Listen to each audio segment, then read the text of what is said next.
Bom, queridos, segundo livro de Reis, capítulo 5, acompanhem comigo. Naamã, comandante do exército do rei da Síria, era muito respeitado e honrado pelo seu senhor, pois por meio dele o Senhor dera vitória à Síria. Mas esse grande guerreiro ficou leproso. Ora, tropas da Síria haviam atacado Israel e levado cativa uma menina que passou a servir a mulher de Naamã. Um dia ela disse à sua senhora: se o meu senhor procurasse o profeta que está em Samaria, ele curaria da sua lepra. Você pode dizer glória a Deus por essa palavra? Quem aqui, eu já ia tirar o óculos, mas não posso tirar, né? É um vício. Quem aqui já leu a história de Naamã? Vou relembrar um pouquinho para a gente chegar aonde nós queremos. Hoje é um culto de missões, um culto missionário. E para quem está aqui a primeira ou segunda vez, já foi dito, essa igreja é uma igreja missionária. Foi enviado há alguns anos 2 casais para cá de Brasília. E de lá para cá, alguns casais têm sido enviados. Então nós trabalhamos muito também com essa visão de falar sempre. Temos todo o terceiro domingo, tanto aqui hoje em Porto, como lá em Amarante, está a acontecer o culto de missões, e onde foi em Inês Pereira. E nós focamos, nós hoje temos uma missionária que está na base, em João Pessoa, mas ela é uma missionária que nós contribuímos com o ministério dela. Ela também trabalha com povos não alcançados. Ela esteve na Índia, mas agora ela está em Brasília, no ano sabático, que nós costumamos dizer, para se preparar, ela e o esposo, para ser enviado para um novo campo de missões. Bom, então nós focamos muito aqui, sempre você vai ouvir isso, falar de missões, relatos missionários. Por quê? Porque nós entendemos que o nosso Deus é o Deus da missão. O que é que eu disse? O nosso Deus, Ele é o Deus da missão. Por quê? Porque tudo começou em Deus. Ele enviou o seu filho, unigênito, mas antes de Jesus vir, ele começou uma promessa em Abraão, capítulo 12, foi ou não foi? Ele disse: Abraão, em ti serão benditas todas as famílias da terra. Então nós vamos ver no Velho Testamento o Deus da missão cumprindo o propósito para que Jesus viesse. Você não vai ver essa palavra missão na Bíblia, mas você vai ver o Deus da missão cumprindo uma promessa desde Abraão, para que nós pudéssemos chegar até aqui. E quando nós olhamos aqui para o livro de 2 Reis, nós sabemos que esse homem chamado Naamã, ele era um homem muito importante, ele era um comandante. E por meio dele, o Senhor havia dado muitas vitórias para o rei da Síria. E houve uma altura em que ele foi a uma guerra e ele sitiou e invadiu Israel, invadiu a nação do povo de Deus. E naquela altura ele levou uma menina. Aqui na introdução, onde nós lemos, ele usa a palavra, o escritor, ele usa a palavra menina, mas à frente ele vai usar a palavra jovem. Nós acreditamos que, segundo alguns dizem, ela deveria ter 13, 14 anos. Como Daniel, que também foi levado cativo, tinha cerca de 15 a 17 anos. Por que eles levavam os jovens para os seus reinados, para o seu lugar de comando, o seu lugar general, para colocar na mente dos jovens a mentalidade contrária à palavra de Deus, colocar na mentalidade dele aquilo que eles acreditavam. Não é a mensagem, mas só para você entender, quando Daniel é levado para a Babilônia, por que foram os jovens? Porque jovem é mais fácil. Não estou dizendo que todo jovem tem jovem que permanece, principalmente aqueles que conhecem a palavra de Deus. Mas a ideia era levar os jovens para que pudessem mudar a mentalidade, para que eles pudessem ser introduzido neles toda a cultura babilônica, para que eles pudessem se voltar aos deuses babilônicos e eles pudessem esquecer do Deus de Israel. Mas não foi isso que aconteceu com Daniel. No capítulo 1, a primeira coisa que ele decidiu foi não comer dos manjares do rei. Porque quem conhece o Deus da missão sabe que o lugar não vai contaminar, mas ele vai transformar o ambiente. Porque muita gente diz: o ambiente pode me contaminar. Não, o ambiente é o lugar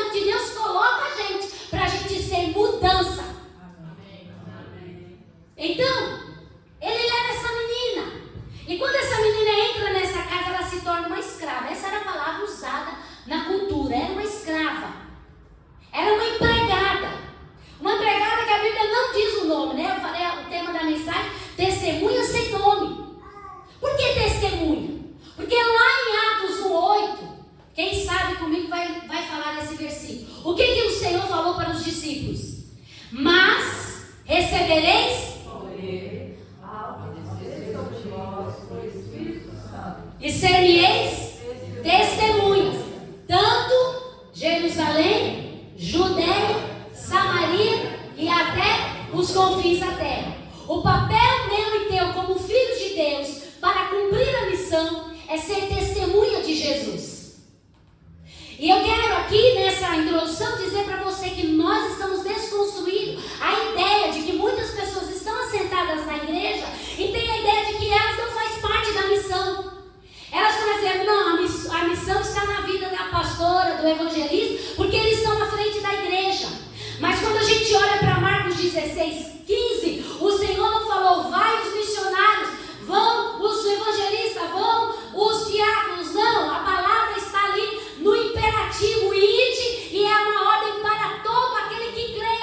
Ele diz, vão e preguem a minha palavra, e todo aquele que crê e for batizado será salvo, e estes sinais seguirão aqueles que creem em meu nome, porão as mãos sobre os enfermos e eles serão curados, e se beberem alguma coisa mortífera, não lhes fará dano nenhum.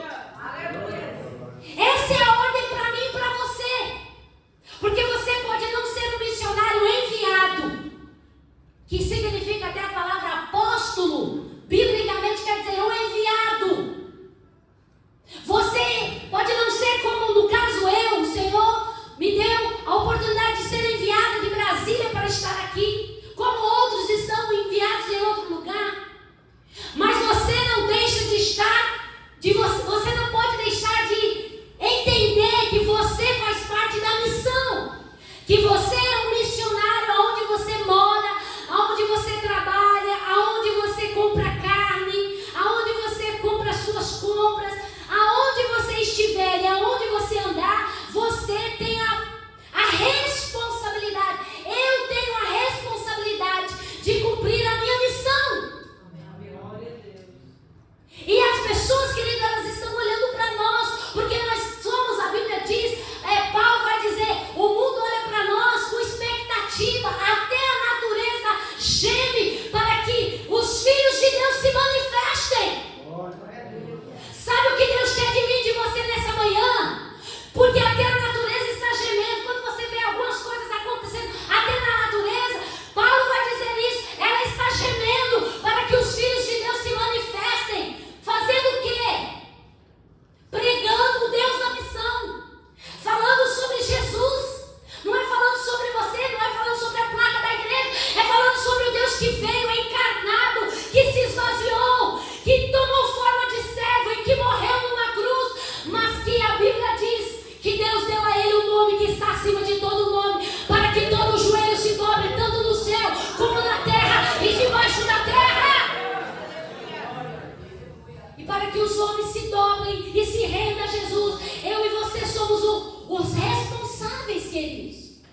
Essa responsabilidade não é de um, de outro, é nossa, é minha. Nós temos que desconstruir essa ideia de achar que é só quem está na frente de um departamento. Porque, queridos, eu estou aqui com vocês alguns dias da semana, mas vocês estão todos os dias em lugares que talvez eu não estarei. Mas é lá nesse lugar onde você pode ser o sal da terra e a luz do mundo. A primeira coisa que nós vemos dessa menina é que ela está naquela casa como uma empregada, fazendo o serviço da casa, mas ela está atenta no que está acontecendo na casa. E quando ela se apercebe, porque a Bíblia vai dizer que ele era um comandante importante, é umas versões de general, e quando ele tirava a sua farda, a sua vestimenta importante, havia atrás daquele homem uma debilidade, havia uma doença incurável.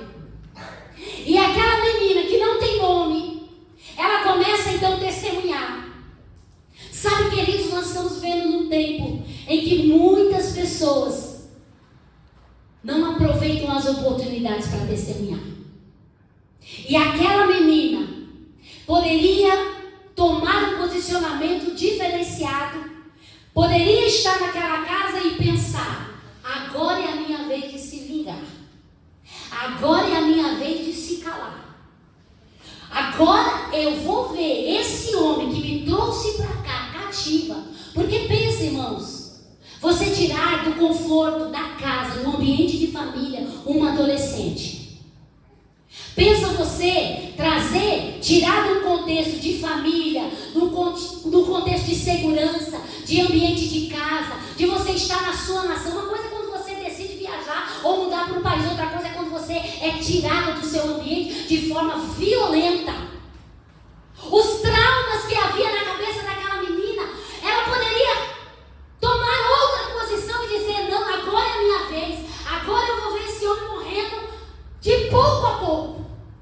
Mas ela se posiciona de forma diferente, porque nós, queridos, sabemos que a nossa justiça não é a justiça do mundo. Na verdade, humanamente falando, muitas vezes nós queremos fazer justiça achando que nós somos justos, mas o profeta Isaías vai dizer que a nossa justiça é como o quê? Trapos de imundícia. Sabe o que era trapo de imundícia? Vou te dizer se você não sabe. Quando a mulher estava no período, ela não podia ficar no meio da casa, no meio da família, nem no meio da comunidade. Ela ficava fora durante 7 dias do período. E enquanto ela estava naquele tempo de purificação, todo aquele sangue que saía era colocado um pano absorvente era colocado aqueles panos eram tirados e ficavam ali naquele ambiente. Aquelas mulheres que estavam naquele ficavam ali, aqueles panos ficavam ali, e os panos daquelas mulheres se tornavam podres. E aí Isaías vai dizer que a nossa justiça é como esse trapo de imundícia, é podre. Por quê? Porque a nossa justiça é baseada no que eu acho, no que eu penso. Mas quando eu olho para a cruz, eu sei que o Senhor é um Deus de misericórdia, é um Deus que está com a mão estendida para salvar e libertar. Não está em mim e em você, querido, o julgar e dizer: esse é digno, esse pode entrar no céu, esse vai, esse não vai. A Bíblia diz que o Senhor morreu para todos aqueles que vierem a crer em seu nome. Não há grego, não há servo, não há livre, não há judeu, não há nada. Todos somos um em Cristo. O Senhor morreu por todas as etnias. O Senhor morreu para brasileiros, portugueses. O Senhor morreu para os chineses. O Senhor morreu pela humanidade.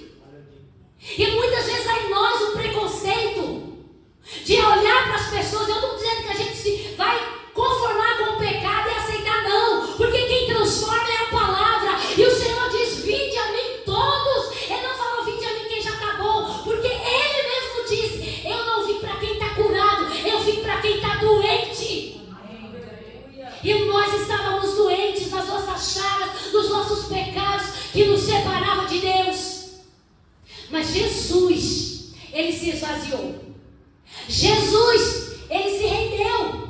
Então, não está em nós o julgar. Eu vou falar para esse porque esse merece. Não, querido. O Senhor, Ele morreu por todos. E essa menina, ela toma uma posição diferente. Ela disse: agora é a minha oportunidade de eu poder falar que há um Deus em Israel. Aquela menina vai até a sua senhora e diz: quem dera se ele pudesse estar lá na terra de Samaria, aonde está o profeta. Coisa linda, querido.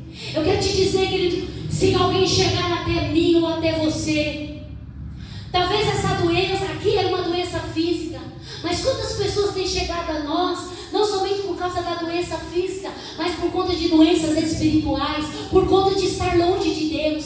E qual tem sido o nosso posicionamento? De nos calar ou nós ficarmos calados? De nós falarmos do Deus de Israel ou de nós acharmos que a pessoa não vai ouvir, não merece? Não.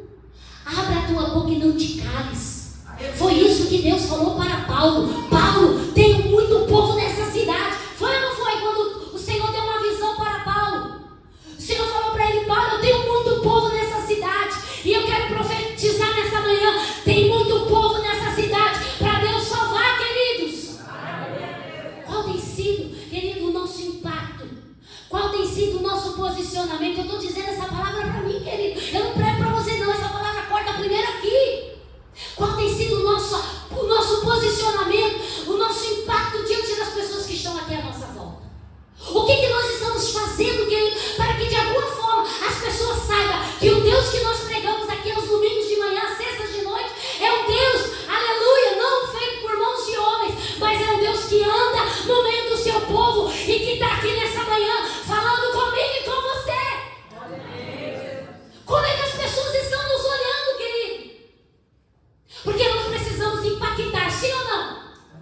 pessoas precisam entender que nós temos algo que eles precisam. Não é porque há algo em mim.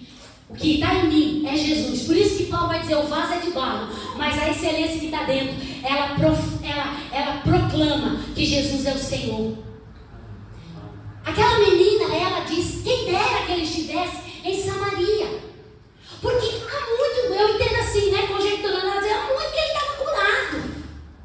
O profeta no Velho Testamento, eu falei isso aqui na sexta-feira, o profeta no Velho Testamento, ele era a boca de Deus e o ouvido do povo. Ele ouvia e ele ia diante de Deus, e ele trazia o recado de Deus para o povo. Não tinha rei, por mais que ganhasse batalha, por mais que Davi, que foi um dos reis mais conhecidos da nação de Israel, mas ele sabia que para subir para a guerra, ele tinha que chamar um profeta para receber a autorização de Deus. O profeta era o próprio Deus andando no meio do povo. E aí aquela menina diz, quem sabe se ele estivesse lá? E a Bíblia vai dizer que aí ele vai até o rei da Síria, e ele diz assim, olha, me dê cartas, porque eu preciso ir até o Deus lá em Samaria, o Deus de Israel, para que ele ore por mim. E a Bíblia vai dizer, e eu aqui já estou indo para a parte já final, a Bíblia vai dizer que ele escreve cartas, ele prepara um fardo muito bem recheado, ele leva vestes reais para presentear o profeta, e aí ele caminha. Aquelas cartas eram precisas, porque eles iam passar em territórios que não eram deles, e eles com aquela carta teriam acesso para passar. Quando eles chegam lá em Samaria, com toda aquela pompa real, não que era o rei que estava indo, mas como ele era a pessoa importante, o rei preparou toda uma comitiva para ir com ele. Quando ele chega lá, o profeta nem sai na porta para recebê-lo. O profeta só dá uma ordem, manda ele descer lá no Jordão e banhar lá 7 vezes. Aí ele fica indignado. Porque, queridos, uma das primeiras coisas que Deus trata na gente quando a gente vem para Cristo é a nossa altivez. É o nosso autossuficiência de achar que a gente não precisa de Deus, de que a gente tem algum crédito. Eu quero te dizer, queridos, nós não temos crédito nenhum diante de Deus. Amém. Sabe por que o Senhor nos ouve? É porque o Espírito está aqui. E Ele nos tornou filho. E como filho, nós podemos entrar na presença de Deus. Mas não é porque a gente é bom, não é porque a gente é melhor do que o outro, não é porque eu estou 30 anos na igreja. É porque Deus está aqui e Ele me dá acesso à presença do Pai. As primeiras coisas que Deus trabalha na gente é quebrar esse orgulho. Sabe por quê? Porque o orgulho nos tirou do jardim, mas a humildade de Jesus nos levou à presença do Pai. A primeira coisa que Deus começa a trabalhar em nós é esse orgulho humano que nasceu no jardim. Aliás, que começou lá com o diabo no céu. De querer achar que com seus méritos ele pode ser autossuficiente e até salvar-se a si mesmo. Mas é aí que o Senhor começa a nos quebrar, porque Ele nos ama. Ele fala assim, que de maneira nenhuma, eu vim lá da minha terra, tem 2 rios lá, muito mais lindo do que esse Jordão aí. Eu vou voltar para a minha terra. E quando ele está voltando, a Bíblia vai dizer que os seus servos disseram para ele, ô meu Senhor, é tão facinho, dá 7 mergulhos. A gente não veio até aqui? Vamos descer até lá. Sempre vai haver os canais de Deus para que a pessoa não volte. Lembra daquele leproso que queria ir até Jesus? Aquele coxo que queria ir até Jesus, ele não andava, e os seus 4 amigos levaram ele por cima da casa, e ele foi até Jesus, entrou pelo teto. Sabe por quê? Deus sempre vai preparar pessoas para que você chegue perto de Jesus. Quando Deus tem algo na minha vida, querido, Ele nos acha. Ele vai levantar os seus agentes. Ele vai levantar eu e você para nos achar. Porque quando Ele tem algo conosco, a gente não foge do seu olhar. Eu vou dizer algo profético para alguém aqui nessa manhã. Talvez você fugiu e você pensa que Deus já não te vê mais. Mas eu quero te dizer, Deus não perdeu você de vista. Demandou, rebaixou, decandarabachai. Deus não perdeu você de vista. Vou repetir, Deus não perdeu você de vista. Você pode estar no lugar onde muitos já estão dizendo, morreu, mas o Senhor manda dizer para alguém aqui, eu não perdi você de vista, e hoje eu tenho uma manhã de milagre para te levantar, te restituir e colocar no lugar de filho.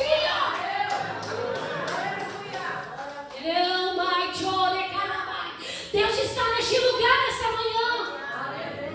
Ele sempre está.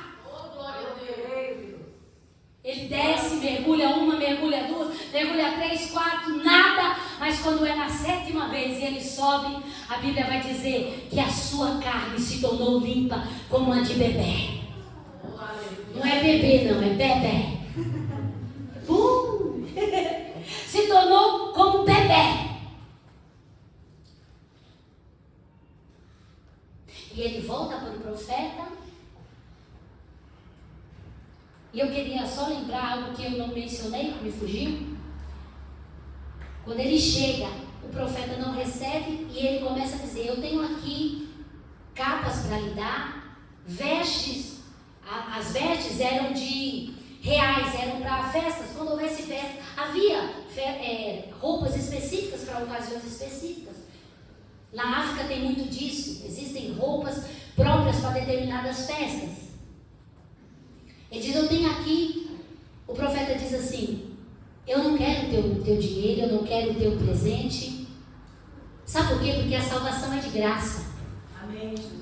Eu vou repetir, a salvação é de graça. Amém. Jesus falou, de graça vocês receberam, de graça vocês têm que dar. Esse evangelho que faz barganha para até falar que a salvação é comprada, tanto é que a reforma teve que acontecer por causa disso. Houve um período da história em que a igreja começou a fazer o que nós chamamos, a história chama de venda de indulgências.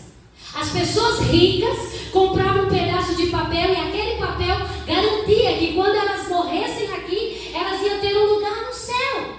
E as pessoas, a população, que muitas vezes era uma população rural, que não tinha dinheiro, porque vivia do que plantava, dava parte para o seu senhor e o que sobrava vivia daquilo. Elas não tinham dinheiro.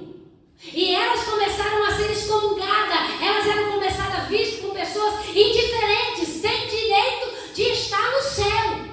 É por isso que Martinho Lutero, o reformador, ele se levanta com as 95 teses. Dentro dessas teses ele dizendo, a salvação é pela graça. A salvação não é comprada, a salvação é um ato imerecido dado por Jesus através da sua morte. Não é pelo aquilo que eu faço ou por aquilo que eu pago. Querido, muita gente tem dinheiro e não vai para o céu, porque decidiram colocar a salvação, a esperança no dinheiro. Também tem gente que não tem dinheiro e também talvez não estará no céu, porque muitas vezes coloca no coração um sentimento que ela não precisa de Deus. O que nos leva para o céu não é dinheiro, não é conhecimento. O que nos leva para o céu é aceitar Jesus como Senhor e Salvador da tua vida. O que faz você um cidadão do céu não é porque você vem numa igreja evangélica ou porque você faz boas obras. O que faz eu e você um cidadão do céu é porque você creu no poder do Evangelho. E a Bíblia diz, quem crê e for batizado será salvo.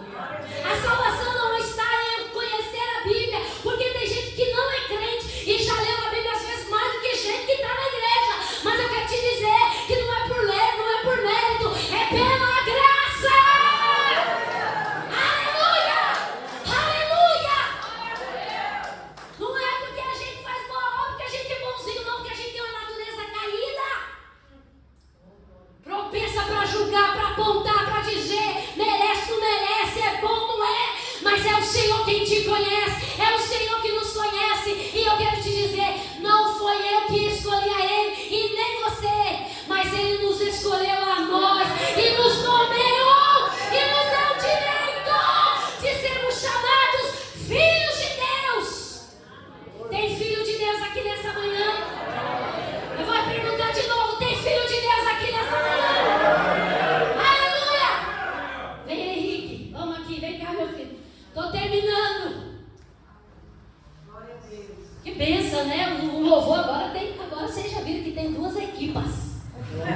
Dois grupos, né? Equipas não, né? Aqui, ó, benção, né? Glória a Deus. Henrique, a baterista. Glória a Deus. Aleluia. E que o Senhor envie muitos, porque a obra está pronta para receber obreiros. Não é verdade? Aqui não tem competição, aqui somos uma família. Aleluia. Todos somos um. E eu vou falar aqui uma frase que eu falei sexta-feira. Aquilo que Deus não colocou em mim, Ele colocou na minha irmã Suzana, para que ela pudesse me completar. Aquilo que falta nela, Deus colocou talvez em você, para que nós pudéssemos nos completar. Queridos, Ele diz: eu não quero o teu prato, eu não quero o teu dinheiro. Ele, se você conhecer gente que fala de Jesus, ou que fala de salvação, e quer alguma coisa, não, Jesus, Ele não vende, a salvação foi dada. Mas o profeta volta lá e ele disse: olha, eu vou levar até um pouco dessa terra e vou colocar lá no meio do templo, onde eles, por causa da cultura. Mas ele entendeu que de alguma forma ele não jamais poderia esquecer do Deus de Israel. Ele chega até a dizer: eu vou levar essa terra, mas quando eu estiver diante daquele Deus ali, eu não vou esquecer que há um Deus verdadeiro em Israel. E ele começa a dizer a seguinte palavra. Ele diz assim: que o Senhor me perdoe, ó profeta.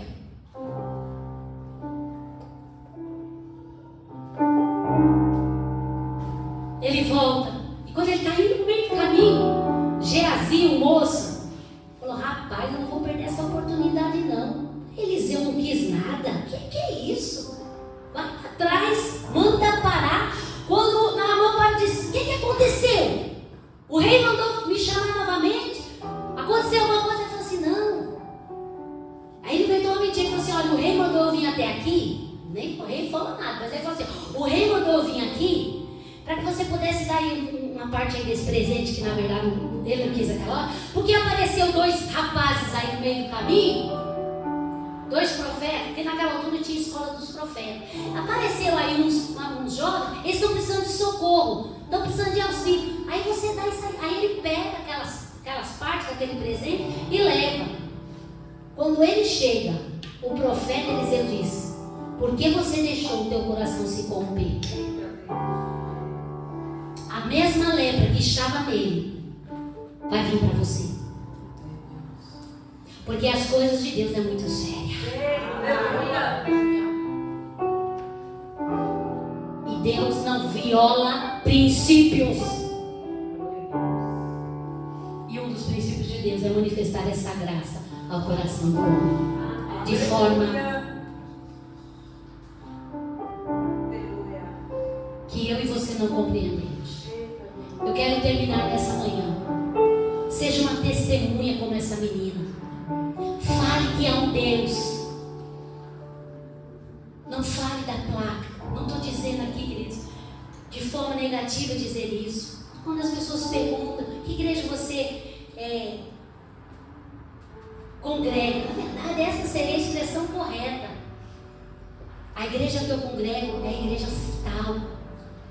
Mas quando você estiver no ambiente que você estiver, seja uma testemunha, mesmo que você possa não ter nome para aquelas pessoas, mas você tem nome diante de Deus. E eu acredito que aquela menina que já está aguardando o dia da grande redenção, que foi conhecida naquele contexto como escrava,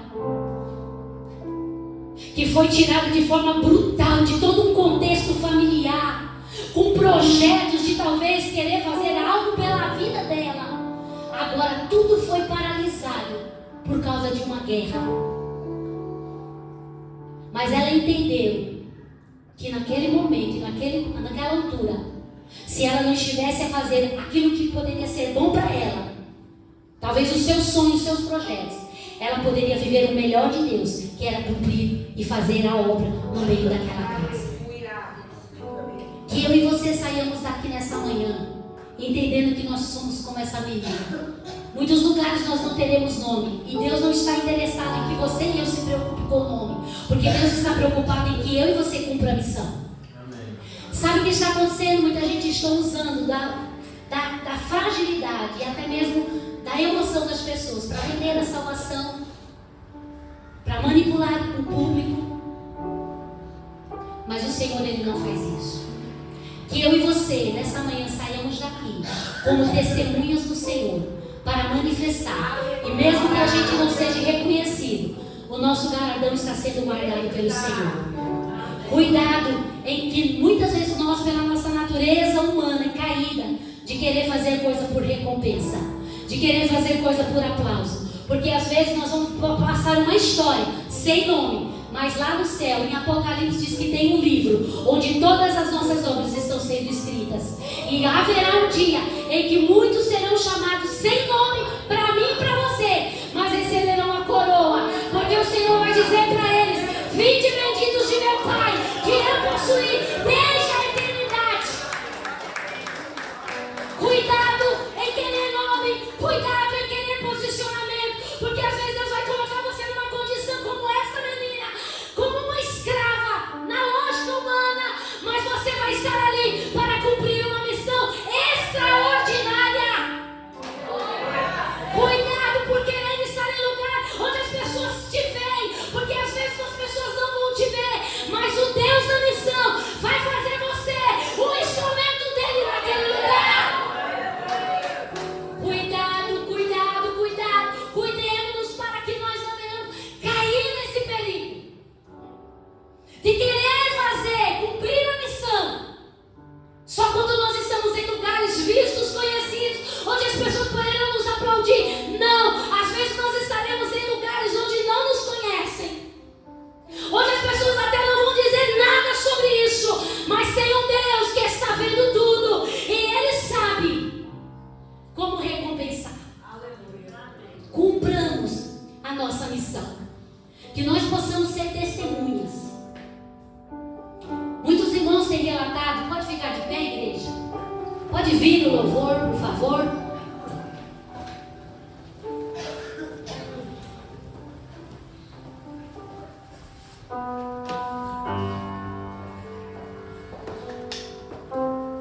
Sabe que muitos desses missionários que estão aqui no mundo C, muitos deles vão passar na história. E eles só serão, as pessoas que estão fora desse contexto saberão que eles estão ali, porque eles são enviados, as igrejas enviadoras, porque o missionário, ele é enviado pela igreja. E aí, eles estarão nesse contexto de que eles estão em lugares onde eles não têm acesso à internet. Vocês sabem que a gente anda com esse aparelho aqui, se a gente não tomar cuidado, a gente fica dominado por ele. Mas você sabe que há alguns lugares em que as pessoas são controladas em tudo que elas falam, em tudo que elas veem. Por isso que quando nós falamos informações de alguns missionários que estão em países de perseguição, a gente não mostra foto, a gente não mostra carta, a gente só anuncia aqui no meio dos irmãos e pede para que a gente possa, não porque a gente é agente secreto, não, para a proteção deles que estão lá. Todas as vezes que você receber alguma informação, isso já é uma questão de informação e de instrução. Todas as vezes que você receber alguma informação de missionários que estão nesses países, cuidado para você não projetar isso ou passar. Por quê? Na verdade, a maior parte deles nem tem rede social e nem tem informações nesse mundo virtual. Toda a informação, na maior parte, é feita por e-mail, que é levada às igrejas. E ali no momento da missão, as informações são passadas. E o povo é instruído. Para quê? Para que eles sejam resguardados.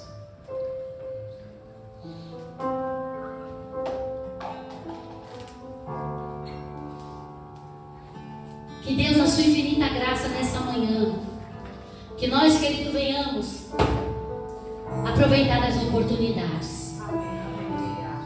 Aquela menina, como eu disse, ela podia dizer: agora eu vou ver ele morrendo dia após dia, porque ele me tirou do ambiente de família, da minha casa. Ele fez com que a minha mente e que todos os meus sonhos pudessem ser mudados. Mas ela não fez, ela não usou da arma ou da vingança, do ódio, não. Ela falou: agora é minha oportunidade para mim falar que é um Deus que cura. Agora é a oportunidade de eu falar que é um Deus em Israel Que nessa manhã nós possamos ser essas testemunhas sem nome. Você pode dizer amém por isso? Amém. Não se preocupe se as pessoas vão chamar o teu nome. Porque o Senhor sabe o teu nome e sabe de você melhor do que você mesmo. Eu quero ser um vaso nas mãos do Senhor e você. Eu quero que Deus me use, querido, quando eu desço as escadas do meu prédio, quando eu falo com meus vizinhos. Eu quero que Deus me use quando eu ando na rua e falo com as pessoas que estão na rua. Há irmãos que têm testemunhado, que têm encontrado pessoas que chegam aflitas e às vezes elas dizem: você quer uma oração? Querido, quantas orações nós temos feito pelas ruas do Porto? A gente ora aqui dentro, a gente pula aqui dentro, é muito bom. Mas quantas pessoas que estão às vezes na rua que a gente anda, no lugar onde a gente chega, que estão chorando, e a gente muitas vezes não tem sido essa testemunha, às vezes para dizer: você quer que eu ore por você? Você quer que eu fale? Você quer que eu leve o teu nome em oração lá na minha igreja? Você quer um abraço? Queridos, é muito bom a gente orar pelo missionário que está lá nos países, mas você está aqui e Deus vai pedir prestação de conta minha e de você, porque aonde nós estamos, como nós temos mobilizado, como nós temos trazido o reino de Deus. O culto de missões, que é um culto que mexe com a gente, sabe por quê? Porque vitória é muito bom, mas a igreja não foi só chamada para receber, a igreja foi chamada para levar. A igreja foi chamada para expandir, para multiplicar. Feche os teus olhos. Eu quero ser. Põe a mão no teu coração e faça essa oração. Senhor amado,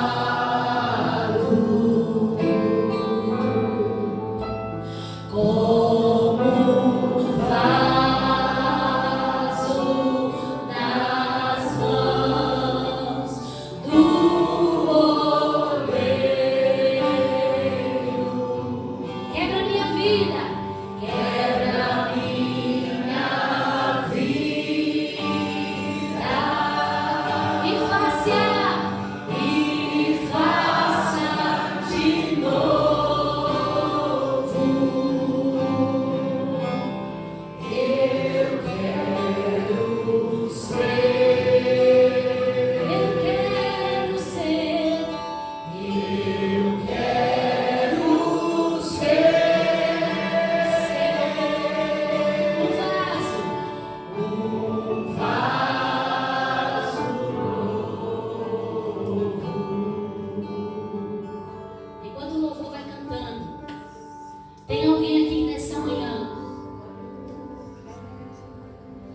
do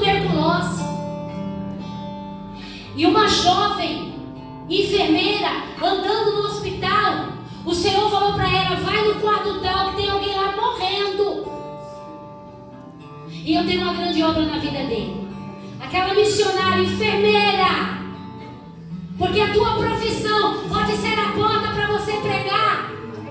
Ela entrou no quarto, ela falou: onde está fulano? Ele disse: sou eu. Ela disse: o Senhor manda te dizer que ele tem uma grande obra na tua vida.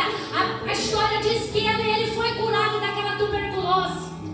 Ele começou a sonhar, era um homem, um jovem pobre. E ele começou: Senhor, eu quero uma bicicleta, tá? A melhor bicicleta que tiver. Eu quero, ele fez ali uma lista. escreveu o livro A Quarta Dimensão, quando ele recebeu aquilo, ele começou a pregar na Coreia do Sul. Se tornou a maior igreja do mundo. Vigília de oração 24 horas por dia. Milhares e milhares de pessoas no mundo vai para lá para saber qual é o segredo. O segredo lá é a oração.